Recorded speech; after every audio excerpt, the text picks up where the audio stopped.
முதலமைச்சர் அவர் தான், உதயநிதி ஸ்டாலின் அவர் தான் இதுக்கு அமைச்சர். உடனே அவர் என்ன பண்ணார், இது ஒரு ஆய்வு செஞ்சு யாருக்கெல்லாம் விட்டு போச்சு எல்லாத்துக்கும் கொடுக்கணும்னு சொல்லி சட்டம் போட்டவரு, முதலமைச்சர்கிட்ட சொல்லி போட்டவரு உதயநிதி ஸ்டாலின் தான் இந்த துணை முதலமைச்சர். அதனாலதான் அந்த முகாமில் இப்ப நீங்க கள்ளக்குறிச்சி போய் கொடுக்கணும், அதை எங்கேயுமே உங்க ஊர்ல வர வச்சு உங்க ஊர்ல இந்த மனுக்கெல்லாம் வாங்கி 45வது நாள் இந்த பணம் 1000 ரூபாய் உங்க பேங்க் அக்கௌண்ட்டுக்கு.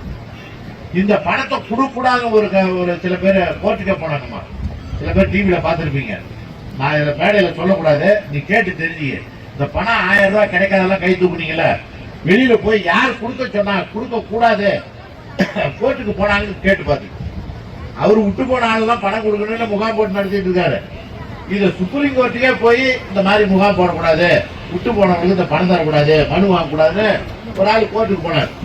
அந்த ஜட்ஜி பார்த்தாங்க, ஏழை எளிய மக்களுக்கு இந்த 1000 ரூபாய் கொடுக்க உனக்கு என்ன வம்பு, ஏன் கோர்ட்டு வேலையை கெடுக்கிற, ஏன் எங்க வீடு என்ன அரசியல் பண்ணக்கூடாதுங்களா வந்து சொல்லி 10 லட்ச ரூபாய் அபராதம் போட்டு விட்டார் ஜட்ஜி சுப்ரீம் கோர்ட்ல.